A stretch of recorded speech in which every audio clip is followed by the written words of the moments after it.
Alright, so welcome to this set of videos on calculus review, and this sheet that you see up here is just a little bit of brief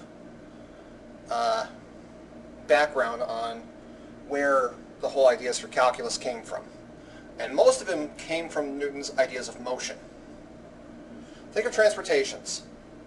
They start from rest, they speed up to their travel speed, and slow down to rest at their destination. You don't go the same speed from the second you pull out of your driveway until the second you pull into the parking spot. Your position's constantly changing, and your velocity is constantly changing. Alright, and between any 2 points on your journey, we can find your average velocity.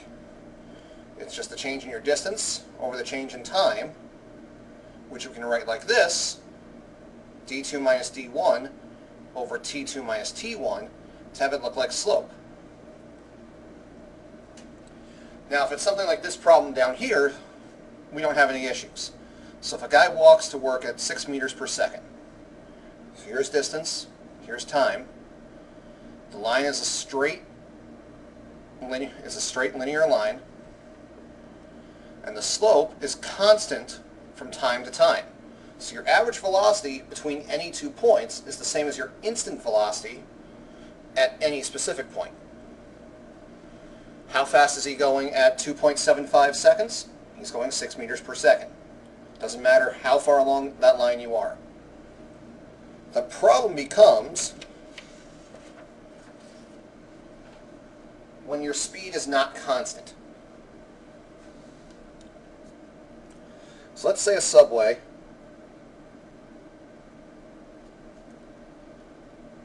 position from the station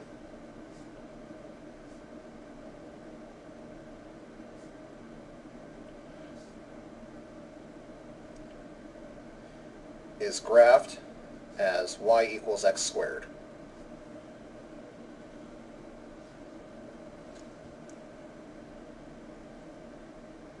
Or we can say f of x equals x squared. This becomes a little bit more of a preferred notation the more you get into calculus.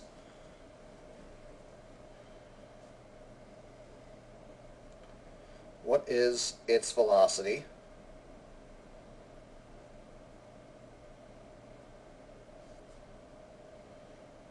A from x equals 3 to x equals 5. B at x equals 4.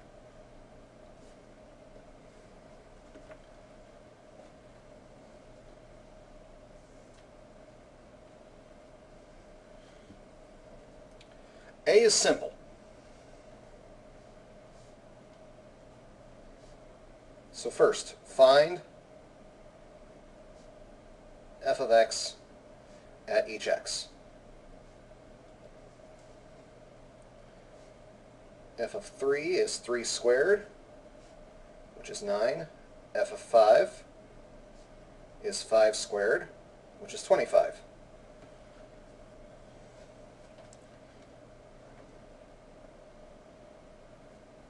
Find slope between points.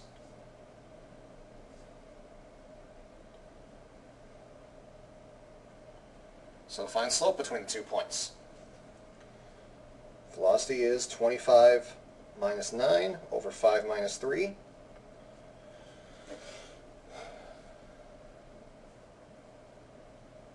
(25 minus 9 is 16 over 5 minus 3 is 2, so we get 8. Easy. The problem becomes B. Only one known point.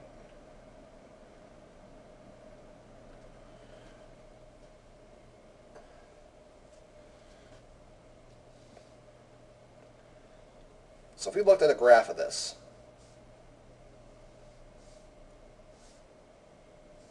so let's say here's our f of x.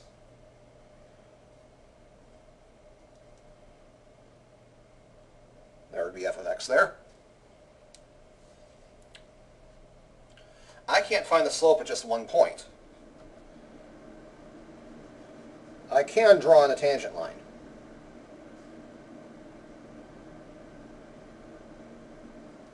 And I could find the slope of that. A tangent line touches a curve at one point and never crosses it.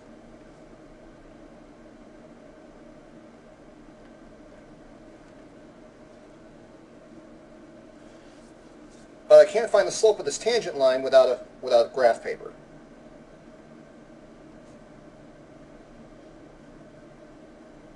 Let's see, I can't find it perfectly.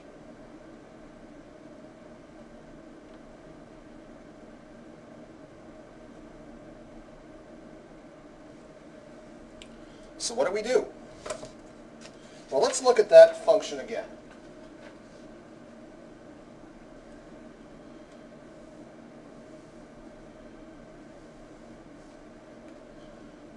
So let's say we're here. There's f of x. Remember, this is f of x equals x squared. I could find the distance if it was a point here and a point here, right? There's a line between those two, just like I did in the first part, in the first problem. Or I could find a point between these two. That would be closer because I'm closer to the point I've marked x, but it's not going to be perfect. So what I want to do is I want to find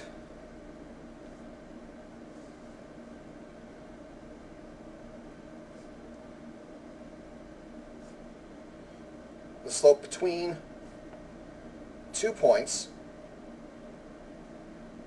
f of x, and x plus h, and f of x plus h, as h gets closer to 0. Because as h goes to 0, x equals x plus h.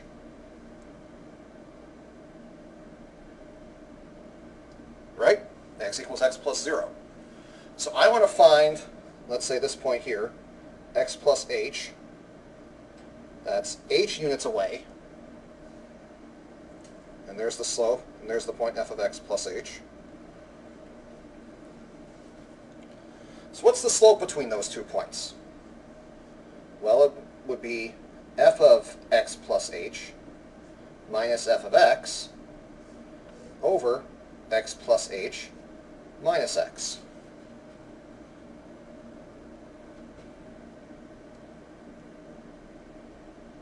Those would cancel out. So I have f of x plus h minus f of x over h.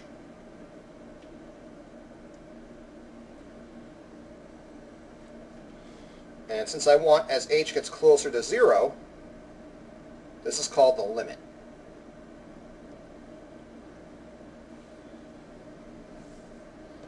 So we abbreviate it lim, that means limit,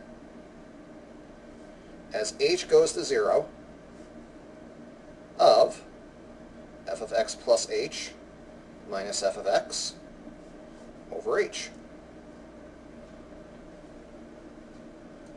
All well and good, but what do I do from here? Well, we know, back to here, that f of x is x squared. So this is the same thing as h goes to 0 of x plus h squared minus x squared all over h.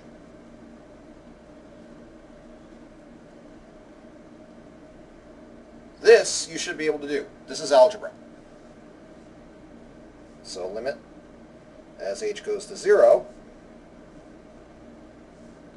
This is x squared plus 2xh plus h squared minus x squared. And now, at this point, from about here down, I'm doing some algebra. So it's not calculus at this point. These cancel out. I have 2xh plus h squared all over h.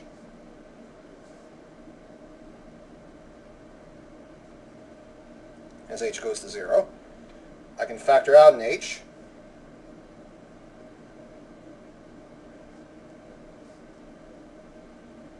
And I get h times 2x plus h all over h. Limit as h goes to 0. Look at that, my denominator is now gone. I have 2x plus h. And just like we did back up here, if I put 0 in for h, 2x plus 0,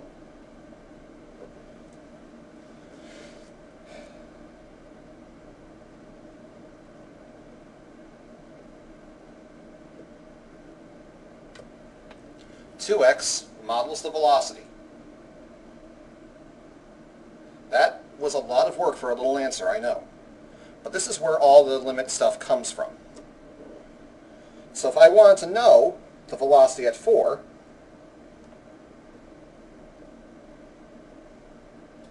remember that's the whole reason why we did this, 2 times 4 is 8.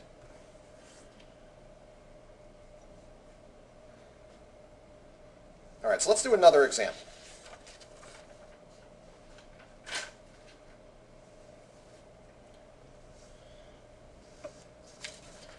Get all this to look nicer.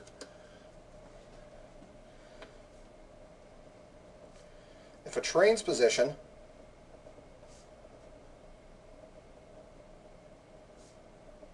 is f of x equals 8x squared plus 6x minus 2,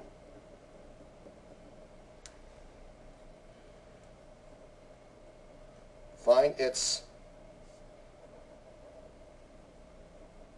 velocity at x equals 4. Yeah, I picked 4 again. Big deal.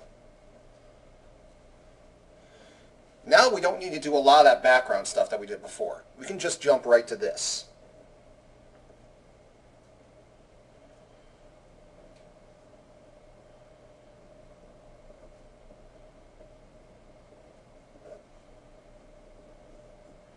Okay, this is the definition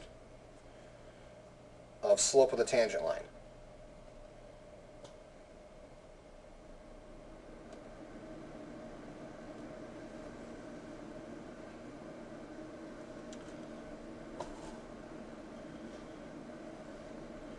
So, like before, we know what f of x is. So this is the limit as h goes to 0. This is going to look big, but it's okay. 8 times, we already did x plus h squared before, so I'll just put that in here.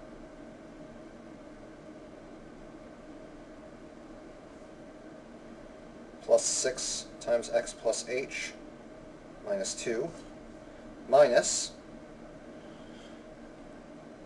8x squared plus 6x minus 2 all over h. And just like before,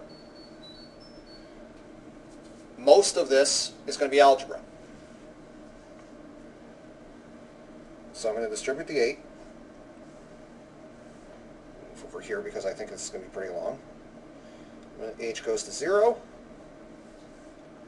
8x squared plus 16xh plus 8h squared plus 6x plus 6h minus 2 minus 8x squared minus 6x plus 2 all over h.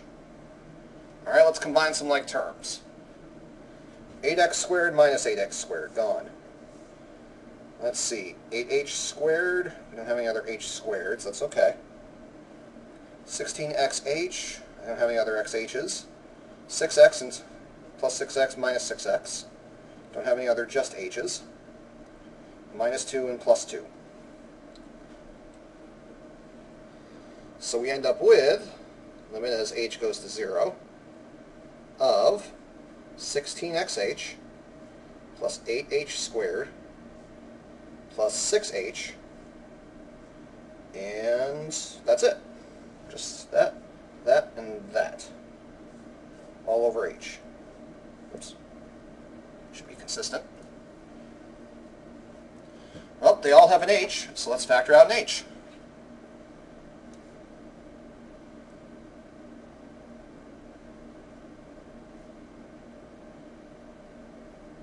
So let's see, that leaves me with 16x plus 8h plus 6 all over h. So I have the limit as h goes to 0 of 16x plus 8h plus 6, which I put in 0 for all my h's. It's 16x plus 6.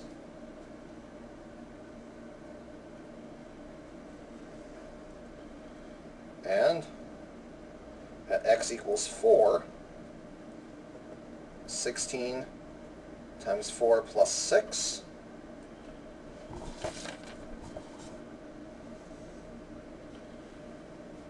Sixteen times 4 is 64, plus 6 is 70. All right, that's all there is to these. I'll leave you with that, and I'll see you in the next video.